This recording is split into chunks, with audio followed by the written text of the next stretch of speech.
Okay, this is the Viper 4567 here with episode 9 of the Attitude Era.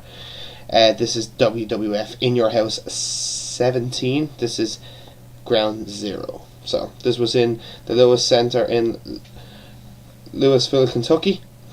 A very small attendance, actually. I was watching the match. I had to go out and find the attendance. Less than 5,000 at this pay-per-view now, which was kind of weird because considering WWF are always using, I know for the In Your House shows they're not the biggest attendances, but 5,000, that's one of the smallest attendances I've seen so far. I think the smallest before that was 6,000, but still less than 5 at an event now is a bit extreme. But what can you do? Like, it actually didn't really phase the pay-per-views because they were very loud. They were at times, the crowd. So yeah, that's enough of me rambling on about the crowd. We'll start off with Brian Pillman defeating Goldust in a very good, decent opening match. Stipulation was if Brian Pillman lost, he would leave WWE forever, and if Goldust loses, then Pillman gets Marlena for 30 days. So yeah, basically Pillman was going around saying that he was the daughter to Dakota, which is Goldust's daughter. So this is how this match came about, basically. So after their rubbish match at SummerSlam, the match starts off pretty decently. Pillman coming down the ramp and Goldust basically comes out to meet him, so they brawl on the outside. Back in the ring, Goldust gets Pillman in the corner and does the 10 count punch, which turns into 20. Goldust slams Pillman's face into the steps. Goldust then grabs Pillman from the top rope and launches him into the guardrail. Excuse me. Goldust then suplexes Pillman onto the entrance ramp, which the crowd love. Goldust goes for curtain call, but the ref gets hit. So Pillman gets Marlena's purse and hits, which has a brick inside the purse, and that gets the win for Pillman. So Pillman gets Marlena for 30 days. So overall, a decent opening match. Wasn't 10 times better than the match at SummerSlam. So that's something anyway. So excuse me. That'll get 2 stars. So next match then, Brian Christopher defeats Scott Putski. Basically in a terrible, crap light heavyweight match. This match was really piss poor. Starts off with a hip. Putski starts off with a hip toss. Brian Christopher then goes to the top, but eats a punch to the gut. Nice Hurricane then from Putski, gets 2. Nice German suplex then. From Christopher, then a shit looking crossbody, then also from Christopher and Putski. This is how the match finished. Basically, Putski hurt his leg while Christopher done that crossbody, and basically the ref was about to count him out, but he seen how bad he was, went out and just stopped the match, so he gave the win to Brian Christopher, which Jerry King Lawler loved, because which he is his son. So I give it half a star, basically, just being nice. It was decent. It was okay at parts, but that kind of, fair enough, that's not Putski's fault. He got an injury, but still, the match itself was terrible. So, I'll give it half a star. Up next, shall we? We have Savio Vega defeating Crush and Faarooq in a triple threat match. Yeah, this match, again, was really, really bad. This match shite, basically, is a part of the gang war between the Los Boricuas, the disciples of the Apocalypse, and the Nation. Obviously, this all came about when Crush and Savio Vega both got fired from the Nation. So, they all made up, basically Crush and Savio made up their own groups, basically. So, brawl to start off with, then Faarooq and Vega team up on Crush until Crush comes back with a double clothesline. Vega with a roll up gets 2. Crush hits Faarooq then with his own belt. Crush then with a hip toss then on Savio. Faarooq then with a nice looking spine buster and gets 2 on Savio. Savio comes back then with slams Faarooq's face into the mat, which gets 2. Crush then with a power slam then comes back and grabs Savio and Faarooq's heads and both whacks them together. So, meeting of the minds. Faarooq then goes to the top rope and does an elbow on Crush when he has Savio in a chin lock, which that gets 2. Crush then with an electric chair on Faarooq. Shit looking spinning neck breaker from Savio on Faarooq, which Faarooq went the other fucking way, basically. Faarooq and Crush team up in Savio, and the win comes when Savio spinning heel kicks Crush, and that gets the win, basically. So again, really, there was just nothing to the match really. The crowd were okay, they liked it, but just wasn't really anything really to write home about, really, from being honest. The match itself was It was just piss poor, even being honest. I'm going to give it a quarter star. I think that's the best you can really rate this match, if I'm being honest. So, yeah, so we shall move on. Next match then is Max Mini defeating El Torito in a very good little man match. Now I must say, Max Mini, the smallest little guy in the history of wrestling, so they say. For a mini match, basically, it was really good. I gave it, rated it 2 stars. Starts off with a few flips and then a spinning Hurricane Rana from Max, and then another one then from Max, which was nice. I'll tell you one thing, I'll tell you, this little Max Mini is actually pretty good. Then Max went a sled plancha onto the outside on El Torito, power slam them back into the ring. When we get back into the ring, a power slam them from El Torito. Then a weird one where El Torito bites Max on the ass, which I don't really get why they want to do that, but kind of like a bro kick. Well, Sheamus does this is basically I'd call it a scissor kick from El Torito. Then Max is getting fed up with El Torito biting him, so he goes over and bites the ref on the ass, basically, which was a bit stupid. And he sits on King's lap and basically just puts on his crown, and then the crowd starts singing Jerry's Kid, Jerry's Kid. And then back in the ring, then a nice boot then from El Torito, slashed also from El Torito, then a nice Hurricane Rana from Max Mini gets 2, powerbomb then from El Torito gets 2, comes back then with a clothesline, springboard plancha onto El Torito on the outside from Max Mini, and then the win comes from a sunset flip pin, gets the win from Max Mini. What was a decent match. Excuse me. As I said, probably a little bit better than the Pillman Goldust match, but I'll still give it the same rating, 2 stars, but just slightly better than the opener. Then we had Commissioner Slaughter and Jim Ross in the ring.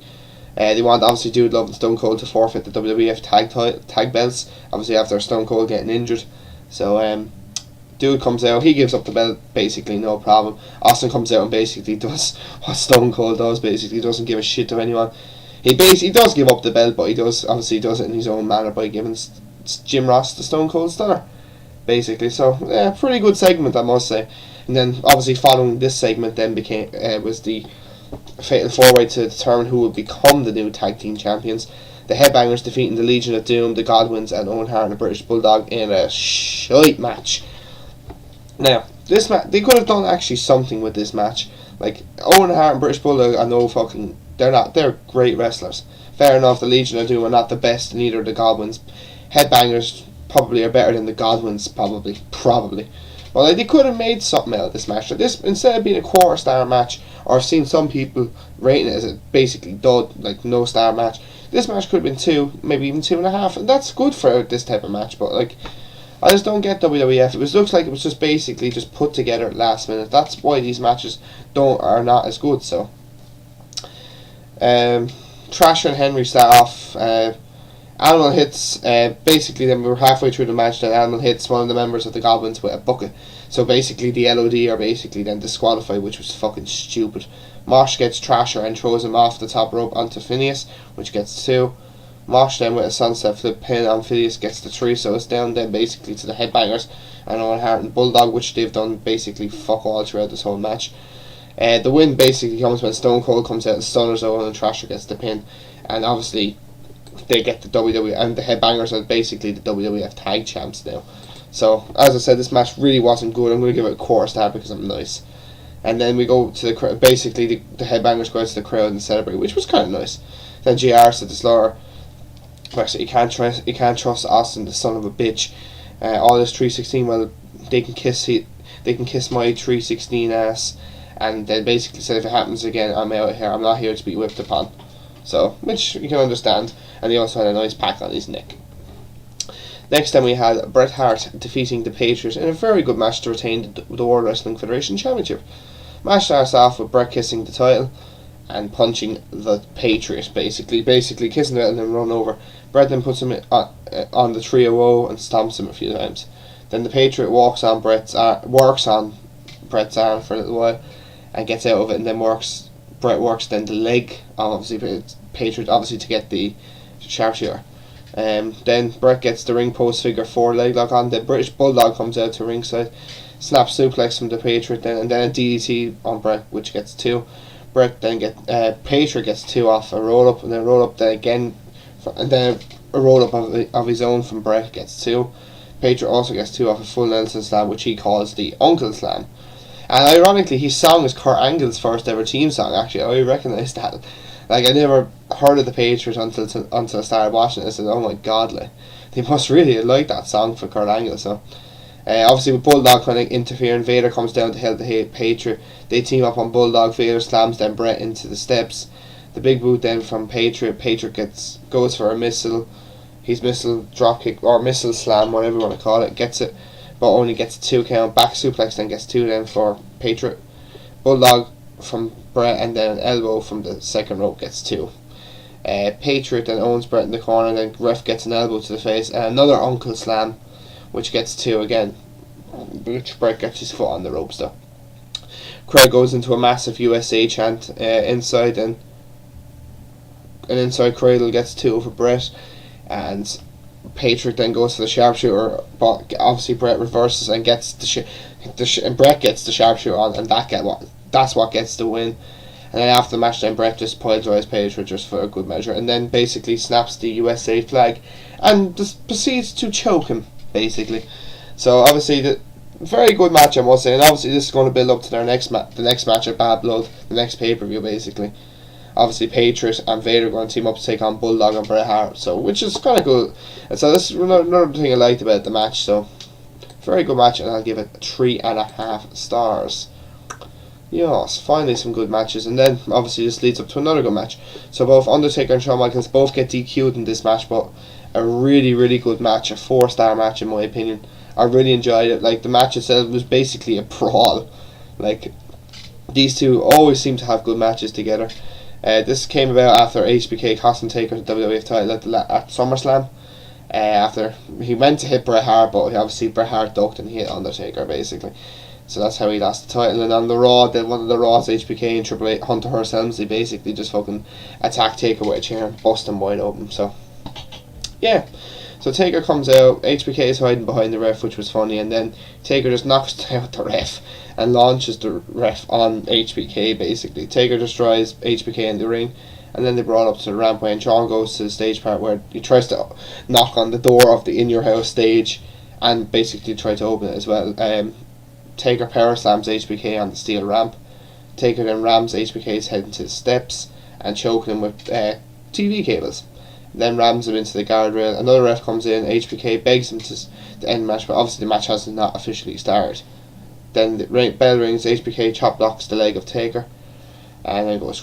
Taker goes for old school then, but gets reversed, and Taker goes crotch first into the ropes. Baseball slide from HBK on Taker. HBK goes over the ropes, but Taker catches him and rams him back first into the ring post twice. Backdrop gets 2 for Taker.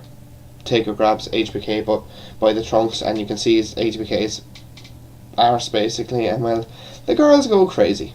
HBK gets a chair and him and Taker fight over it, and then basically the second ref gets bumped. HBK gets 2 elbow drops and then goes for pin, but Oi gets 2. Rick Rude comes out and hands HBK some brass knuckles and punches Taker with it. That gets 2 from the third referee, which is ridiculous. 3 referees so far.